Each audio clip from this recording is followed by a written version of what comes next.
Hi, I'm Michael Marin.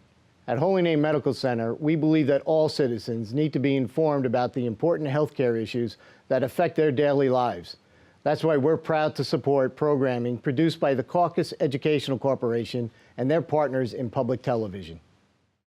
Funding for this edition of Caucus, New Jersey has been provided by the Terrell Fund, a foundation serving children, the New Jersey Education Association, Holy Name Medical Center in Teaneck, New Jersey. Healing begins here. Community Food Bank of New Jersey, Johnson & Johnson, New Jersey State Nurses Association and the Institute for Nursing, and by the Fidelco Group.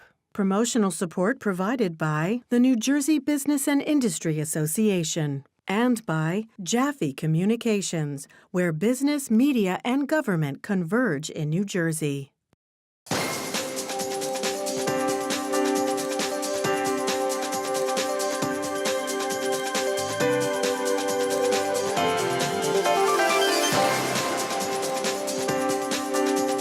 Welcome to Caucus. I'm Steve Adubato. So what actually happens from birth to 3, and why does it matter so much? Joining us here in our studio to discuss these critical years, we're pleased to be joined by Matthew Melmed, who is Executive Director of 0 to 3, Cecilia Zalkind, who is President and CEO of Advocates for Children of New Jersey, Jennifer Santana, President of the Coalition of Infant Toddlers Educators. Della Fave is Executive Director of the Ironbound Community Corporation. I want to thank you all for being a part of our series right from the start, and Jay, that looks at a whole range of issues. So let me ask you, and by the way, you're going to see a website throughout this program. The objective is to get you to go to that site, get more information, to become more aware. Why does this matter so much? 0 to 3, birth to 3, why does it matter so much? So we know so much more now about how children develop, how they learn, how they get prepared for success in school and in life. And actually learning begins at birth, some would argue during pregnancy. Right. Those are critical years for brain development, for how a child develops, learns, builds relationships. It's a critical time for the child's future. Matthew, we had an opportunity to speak one-on-one with you about this. So reiterate for folks who may have missed the brain development piece of this. Sure. What we know from the neuroscience and increasingly from epigenetics is that the early experiences and relationships that babies and toddlers have with the important adults in their lives literally shape the architecture of their brain. There are 1 million synapses that are being connected every second in a baby's brain, fastest that we'll ever see. Babies are capable of learning every language on Earth. They are really a lot smarter than we ever thought. And we also understand that if they do not have healthy and supportive relationships, that actually creates a very weak foundation upon which their development occurs. It's like a house. If you have a weak foundation, you can make repairs later on, but it's going to cost you a lot more money and a big price. So let's talk about this. There's so many pieces to this. Let's deal with the education piece of this. Jennifer, talk about the education piece of this for the infants and toddlers we're talking about. I think it's so important because we need to look at the caregivers who are taking care of these babies, and we know now that kids, babies especially, are in childcare way more than they were like when I was a child.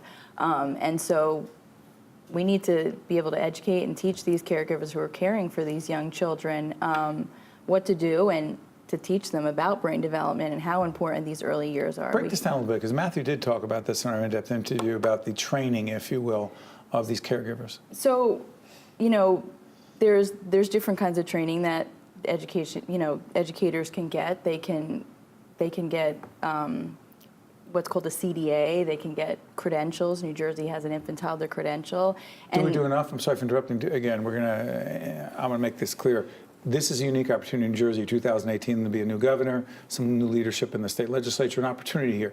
If the state wanted to do more, and I'll come back, because we've talked about this as well, and Joe, I want to get you in. If the state wanted to do more in terms of certification, training of these caregivers, what would we do? Support the infant toddler credential. Our agency is the one who created the New Jersey infant toddler credential, and we have about 130 caregivers right now who hold the credential, but we need to have not enough, and we need to have the state help support that credential.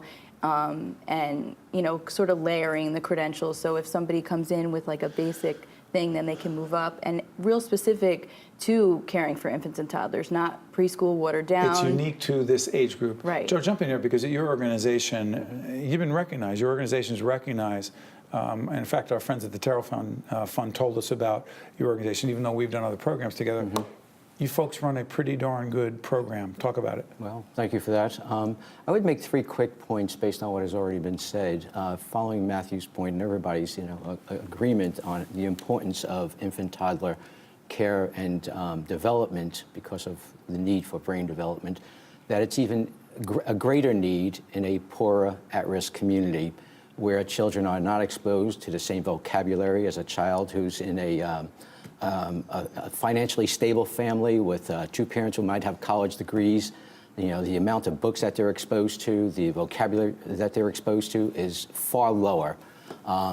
Secondly, the quality of a program, the training, is absolutely necessary. We can't have babysitting programs solely. We need to have high quality programs. And that's public policy change. Yeah, so I think the quality of the program is important to make the difference that you're trying to reach. And then thirdly, I would just say, based on what we see in our program, 2 things. One is that we can track the social, emotional, cognitive development and move kids over 3 years from below their developmental stage to at where they should be or even above. And secondly, for those children who then enter our preschool and/or Head Start program, they're better prepared than kids who come out of the home. And so they're socialized, they're ready to learn. So all of this moves children along that continuum in a much stronger place. Got it. Hold on a second, if you could. Let's go back. You're going to see our website. The reason that website is up there is because this initiative, this public awareness initiative, is not just about the programming we do, but about that site. That site is probably more assertive, more comprehensive than any other site we've put together at the Caucus Educational Corporation with other partners.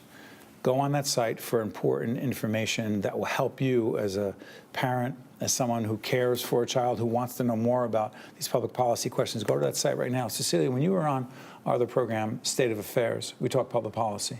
Pick this up. If a new governor, a new legislature wanted to really do something, what would be the top 2 priorities? So I think there's a context. I think the new governor has to pay attention to this age group. Define pay attention. We have a strong early childhood system with preschool. We need to develop pieces of birth to 3. We would start with childcare. As you've heard already, we have 66% of babies with parents in the workforce are in childcare, some form of childcare. Very few are in regulated care. They need programs that provide the learning environment that they need to begin to grow up healthy and developed. So I think an investment, an immediate investment in public dollars in the child care rate for babies. So as Joe said, children in impoverished communities are at higher risk. Their families depend on child care vouchers, some child care assistance. Those subsidies are woefully underfunded across the board, but particularly underfunded for infants. Many programs, as we've heard in the last 6 months, are closing because they can't afford to take care of babies. The reimbursement has to be higher. Has to be higher. And the payoff here? Oh, I think the payoff, well, it's the first step. What we're talking about right now is basic safety. We need to increase that rate so programs can meet their licensing level and provide safety. Right. Then we need more investments to get to quality. Matthew, you see this across the country. And by the way, tell everyone again, 0 to 3 has been at this for 40 years? That's right, 40 years. Translating the science into what we can do for babies and toddlers. So stay on that. Because we're primarily a New Jersey-based program. This is a New Jersey public awareness campaign or initiative that we're involved in. I asked you this one-on-one. I'm going to ask you again. Tell folks what you believe the top priorities of a new governor would be if he or she cared deeply about infants and babies. There is absolutely no question that the science tells us that what babies need to be in environments where there are adults who understand early development and can interact and support them in appropriate ways. People think babysitting is, oh, that's all you need, and it's all just basic safety. Childcare is we're still worried about basic physical safety, but beyond that, you need to have caregivers who are trained and paid to be able to interact with babies in the ways that they are designed to interact. If you have caregivers who have too many babies and can't give them that kind of one-on-one, they're not going to get bathed in language. They're not going to get the kind of emotional support that they crave and need. And they're going to get messages early on that tell them they're not important. No one cares about you. And that's going to have impacts on who they are, how they develop, how they do in school, and how they do in life. No, it's so interesting. When we, a while back, we did these in-depth interviews with the two candidates for governor at the time. This program will air after that. One of those two major party candidates, Ambassador Phil Murphy or Lieutenant Governor Kim Guadagno, will be the next governor of this state. In the interviews we had with them, we asked them, and they had no idea we were going to ask them. I said, what are your thoughts? What is it that you believe needs to be done as it relates to this population? And both of them responded, and you can go to our site, steveadubato.org, and also we'll put them on, more importantly, we'll put it on the Right From the Start website. But here's my question. Do you think that most people running for major public office, not just in New Jersey, but around the state, but primarily New Jersey, are thinking, you know what? I have to have a policy around this. I have not just a white paper, but I'm really thinking about this. We need to do this. Joe, do you see it?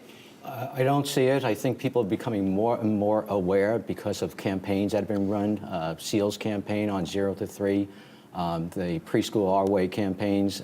So I think there's a greater focus on it. People so Excuse me, typically pre-K Our Way and that whole initiative was not for this age group. I want to clarify. No, yes, exactly. That's I just 3 want and to say up. absolutely. 3 and 5. But I'm just saying, overall, I think there's a greater awareness today than it had been in the past. And I would also argue, you know, people tend, when they're running for governor, when they're governing, thinking about budgets, thinking about, you know, expenses and the like. This is, first of all, the right thing to do.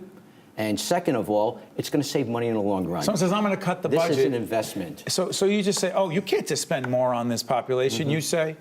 I say that you got to take a long-term view of this. Everybody's looking at expenses running government on a short-term matter, and this is an investment because it's going to save money down the road.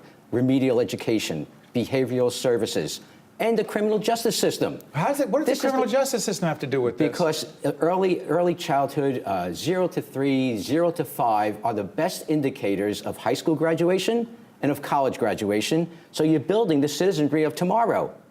This matters. In the state of California, they used to project the number of prison beds they would need based upon third-grade reading scores. Right. And you can tell Yes. from a baby early on about how much they're hearing words and how many words that they know.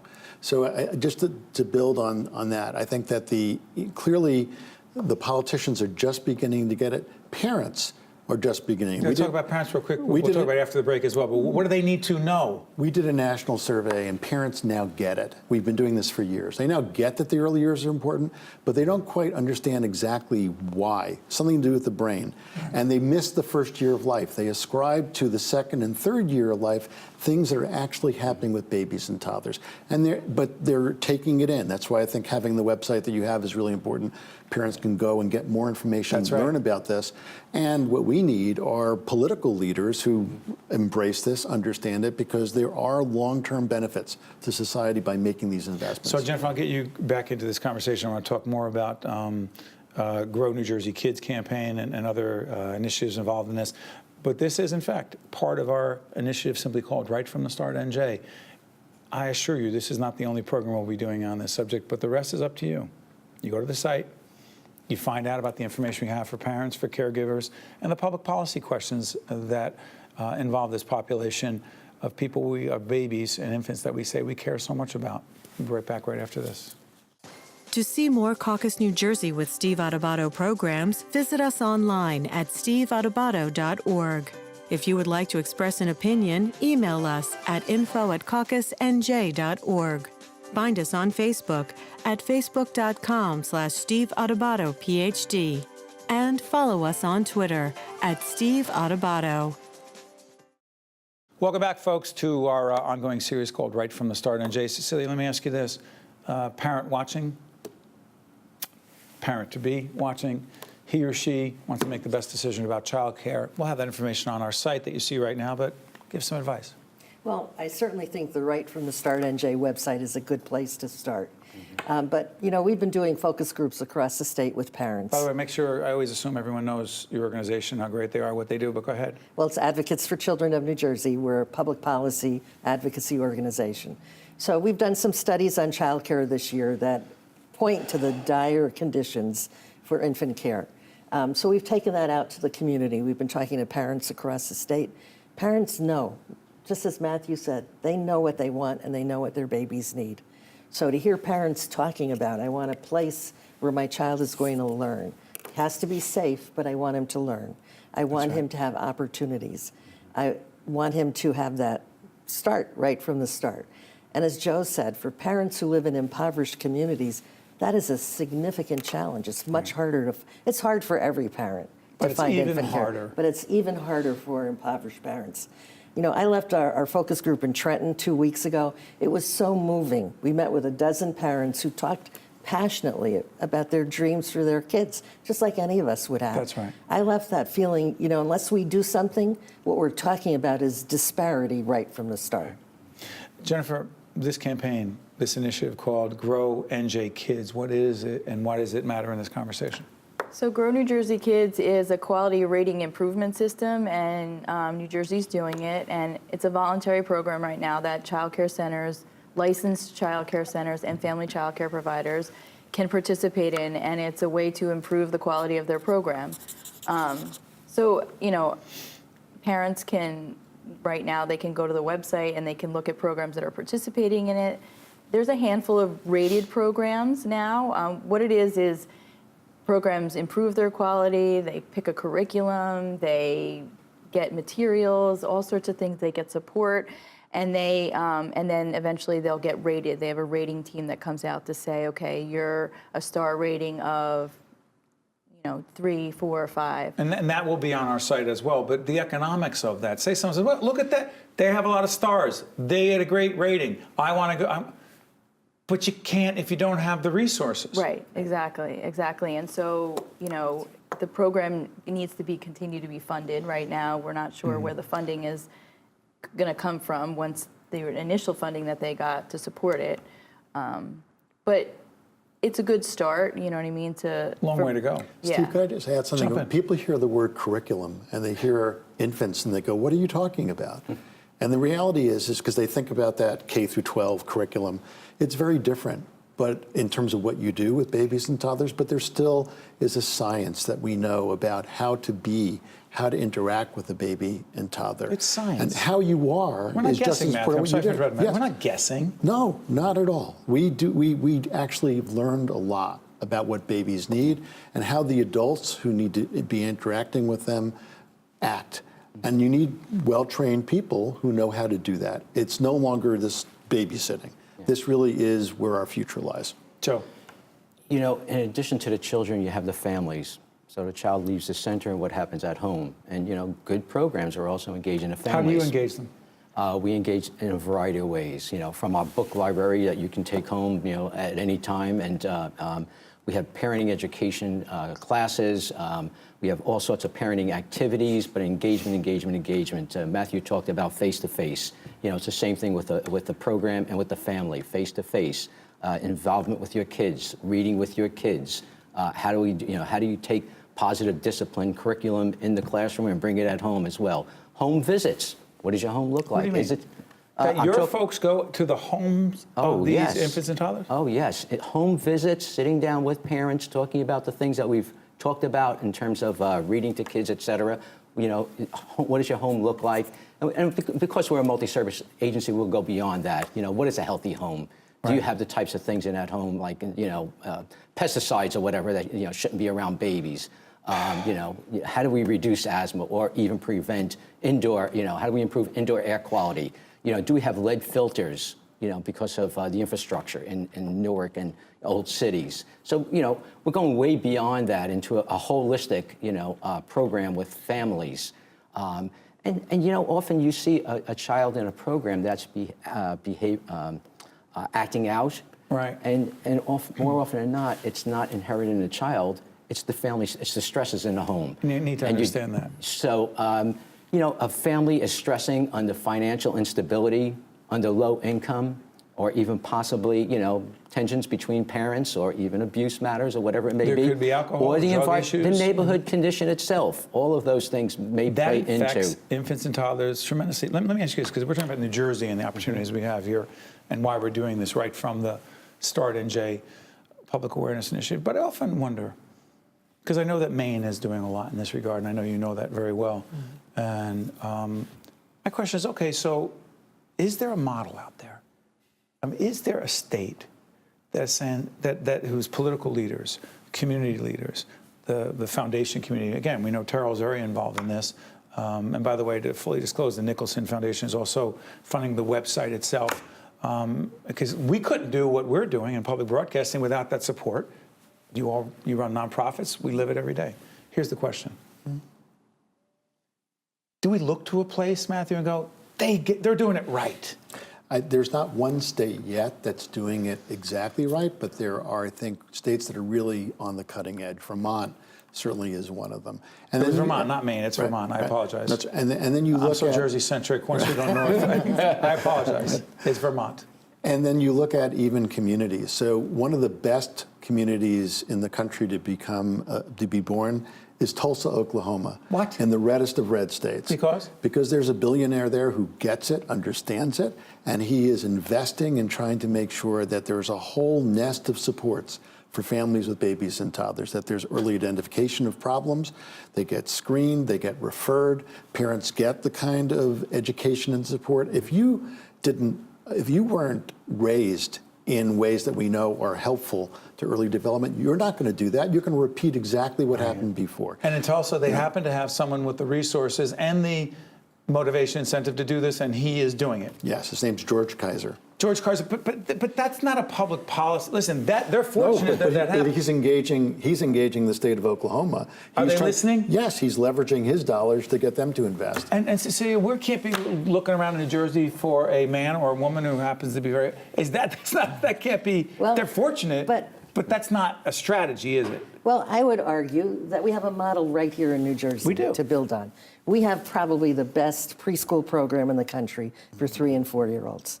It is focused on children in impoverished communities, proven track record of success. It desperately needs to be expanded. But we also have to take that model. You say expand it to the more younger children. ages. And to younger children. And go down. So Younger, you look at, what is that model? What made that work?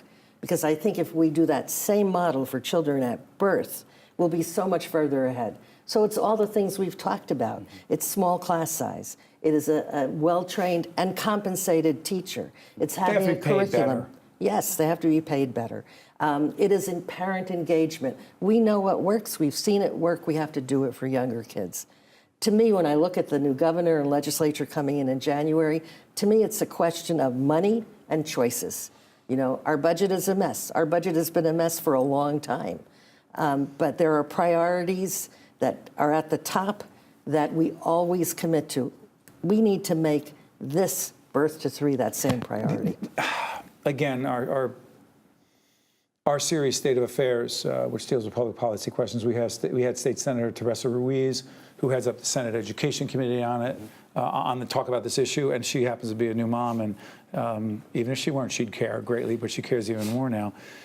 We had the Senate Health Committee Chairman, Senator Joseph Vitale. You joined us, the candidates again for governor. We pressed on this issue. But one of the things I was thinking as we were doing all this is, who and what is the constituency for this? You ever see people say, yeah, this is a public policy question we're bringing forward because there's a big voting constituency. There's a big constituency with resources, money to help my campaign. Who and what is the constituency here? Mm-hmm. I know you're not. It's not really a political question. It's a human question. Like, who is the constituency? I mean, everybody needs to be the constituent. We all need to be responsible for taking care of babies and making sure they're being cared for in healthy and quality environments, whether they're in childcare or home or, parents. I mean, I have young children. My children have gone through childcare, and, when I was looking for childcare for my children, and I have all this experience and knowledge about what childcare should look like, and it's not out there. And hold on, so you were challenged. Can you imagine someone who doesn't have your background? Right. So interesting. As I listen to Jennifer, we have a minute left. It isn't, by the way, go on our website to find out more. It isn't simply a question of what I'm going to do for my kid. It's someone else's kid, Matthew. And you see across the country, we're seeing police chiefs who are speaking out saying, wait a second, I'm seeing this down the road. You're seeing military. And criminal. Right, yeah, you're seeing retired military leaders saying, I can't recruit into the armed forces the kind of people I need to recruit because we're not doing the right kinds of things. Invest. So it is much bigger. This is about the ultimate infrastructure investment that we could make. We talk about roads and bridges. Infrastructure. This is about building the human capital of the United States. I promise we'll keep talking off the air. I promise. Exactly what I was going to say. Well, we'll keep talking off the air. I can't thank all of you enough for helping us kick off this part of the Right from the Start NJ initiative, and I promise you there'll be more to come because there's much more to do. Thank you very much. Thank you. Thank you. The preceding program has been a production of the Caucus Educational Corporation, celebrating over 25 years of broadcast excellence. Funding for this edition of Caucus New Jersey has been provided by the Terrell Fund, the New Jersey Education Association, Holy Name Medical Center in Teaneck, New Jersey, Community Food Bank of New Jersey, Johnson & Johnson, New Jersey State Nurses Association and the Institute for Nursing, and by the Fidelco Group. Transportation provided by Airbrook Limousine, serving the metropolitan New York, New Jersey area. Caucus New Jersey has been produced in partnership with TriStar Studios. I cry when I'm hungry because it's really hurtful to my stomach. You feel sad that you don't have food, like at the table. I feel weird because my tummy starts grumbling. Sometimes all that makes you feel better is food.